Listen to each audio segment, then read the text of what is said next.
San Luis es una ciudad amplia que no tiene demasiado que ofrecer a los visitantes, apenas un arco que no tiene ningún uso y las orillas del Mississippi para hacer algún paseo.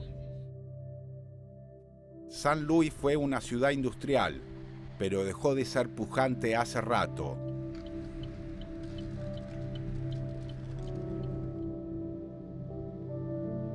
El centro parece desolado, pero en los suburbios la comunidad negra le da algo de vida a las calles.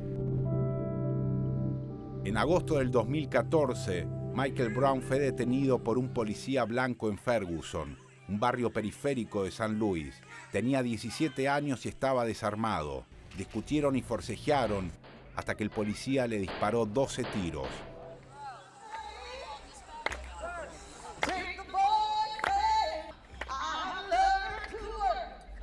Durante meses, sus jefes lo protegieron. Cuando le soltaron la mano, un tribunal lo absolvió alegando que actuó en defensa propia. We're not anti-police. We respect police. But those police that are wrong need to be dealt with just like those in our community are wrong need to be dealt with. Don't shoot! Hands up! Don't shoot! Hands up! Don't shoot! This is the police department. You are violating the state-imposed curfew. You must continue to disperse peacefully, or you will be subject to arrest and/or other actions. You must disperse immediately. You must disperse immediately.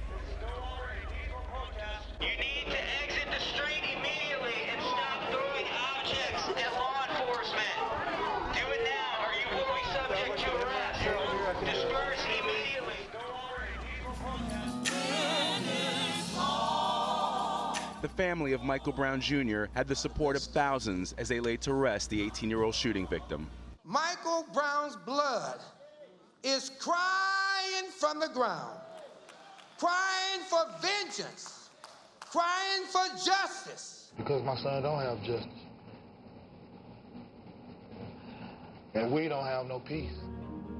If he has no justice, we won't get no peace.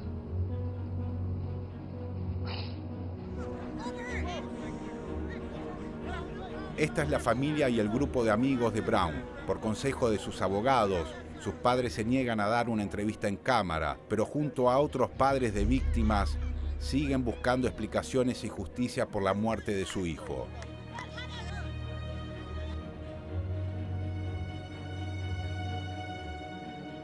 En el primer aniversario de su muerte, Ferguson volvió a levantarse. Las manifestaciones además sirvieron para condenar la absolución del policía que mientras tanto daba notas por televisión. And you're absolutely convinced, when you look through your heart and your mind, that if Michael Brown were white, this would have gone down in exactly the same way? Yes. No question. No question. We want justice! We want justice! We want justice! We want justice!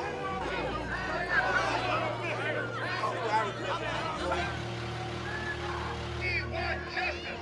We want justice! We want justice! We want justice!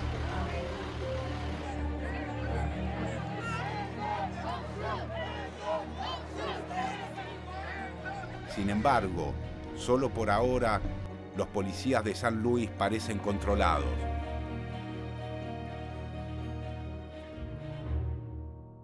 Our organization is about holding cops accountable for the things that the cops do. Like the only route of justice that we're getting is camera. So like everywhere I go, I keep a camera on me, and the cops know who I am, and they know not to do anything crazy over here because we got cameras on them at all times. ¿Lo conocieron a Michael Brown ustedes? No, I didn't know. No, I didn't. Yeah, I knew Michael Brown. He knew him. Yes. Yeah. ¿Cómo lo puedes recordar? ¿Cómo lo recuerdas a Michael Brown? Oh, he was a cool dude. He was quiet, He just real quiet. He don't really talk to nobody. But when he do talk to somebody, it ain't never on no disrespectful level or nothing like that, you know, just a quiet dude. That's it. That's just, everybody will tell you that. That's all. He just. ¿Qué recuerdan de el día en que mataron a Michael Brown? El día en que la policía mató aquí a Michael Brown. Yeah, he was walking up this way. We was both coming up towards this way. He was on his way. To West Florissant. He was like, "Hey man, you make sure you be safe for today." And that's the last time I talked to him.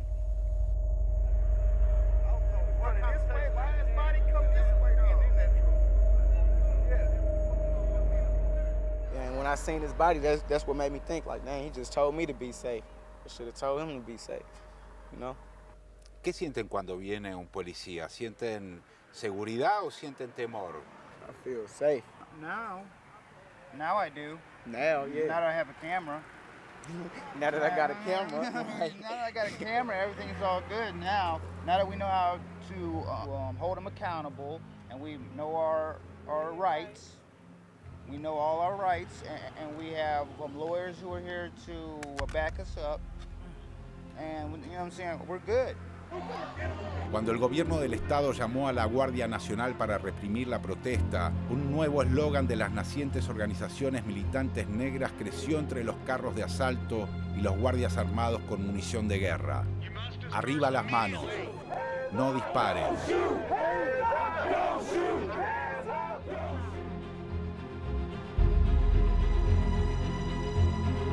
Imagínense el público argentino. ¿Cómo le explicarían ustedes la consigna de su organización? Hands Up, Don't Shoot was more so it was a sign of solidarity, number one.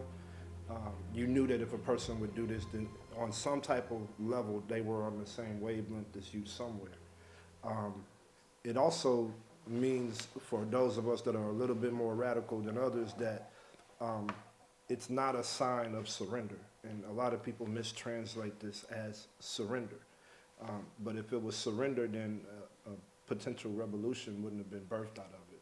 So for us, it's a sign of, I'm showing you the nature of the beast, that even while I approach these tanks and police officers with M16s, I'm unarmed, but I am still deemed as the victim, as the criminal, as the violent party, versus the person that has the machine gun and all of the weaponry behind him.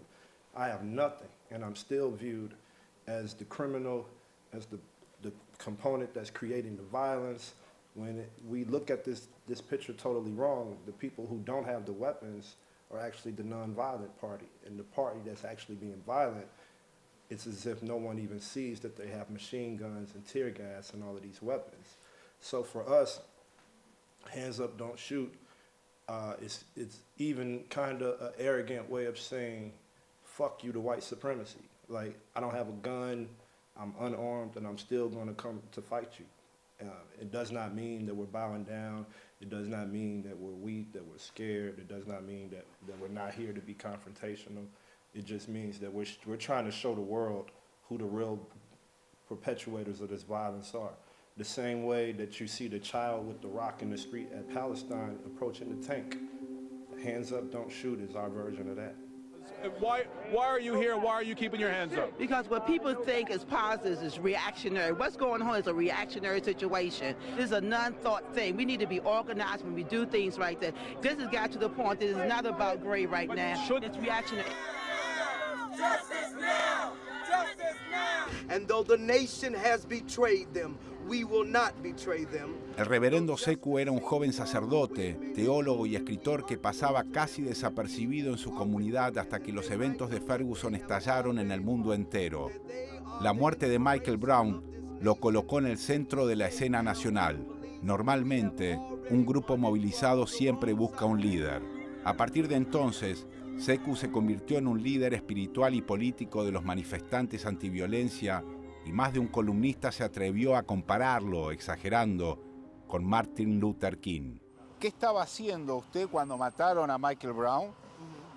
¿Y qué fue la primera reacción que tuvo? I'm a scholar in residence at Stanford, which has the largest collection of Martin Luther King's writing in the world. I was working on a book called Martin Luther King Remixed. which was an attempt to situate Martin Luther King in this historical moment. And then Ferguson happened, Michael Brown was killed, I'm from here, the uprisings began, and so I got on a plane and I flew back in time. Este movimiento que está habiendo para contestar a la violencia institucional, ¿cuenta con liderazgos como el que tuvo Luther King o no hay liderazgos? It has many leaders. It is a different moment. This movement is woman-led, it's queer, it's young, and it's angry. It has jettisoned what we call respectability politics. ¿Quiénes son los activistas? ¿Cómo podría definir el perfil de activista ahora? ¿Es un activista víctima o es un activista que está politizado con necesidad de participar?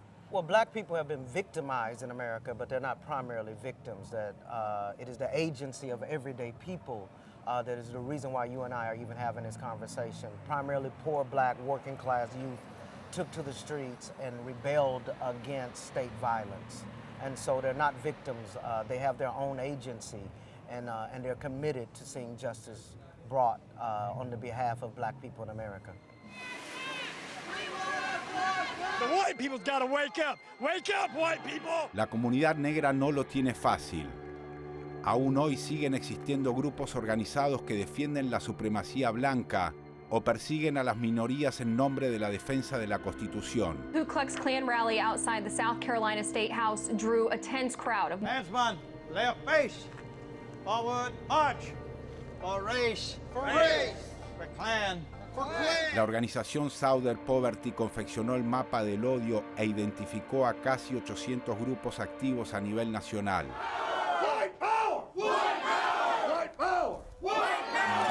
Los blancos y los negros están cada uno por su lado. En Estados Unidos también parece haber libertad para odiar. So if you're going to go to St. Louis to a ball game and you have to, or even to like a show at a theater, which is what I did, you have to go through Ferguson. You talk about a scary thing. And when I think about what they did to the people that lived around there that owned their businesses and they burned them down and they stole from these people that were working hard for those things because you're angry with an incident that happened, and rightfully so if allegedly what happened occurred. You know, I'm really concerned about that issue.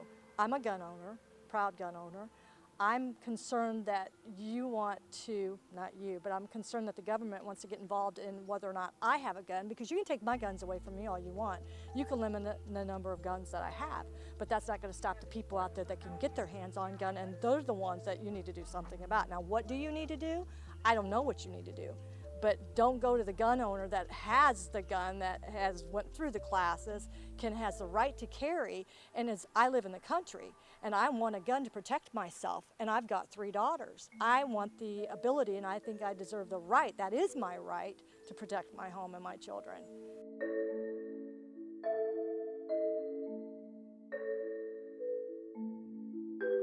¿Cuánta influencia le parece que ejerce la libertad de compra y de circulación de armas en Estados Unidos para que una situación de diferencia racial se convierta en una situación de violencia como la que estamos viendo?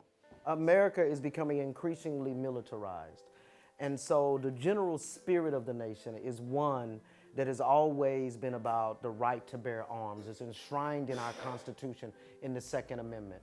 And so the availability of arms is one thing, but the reality is that the vast majority of those who are being killed by the police are unarmed.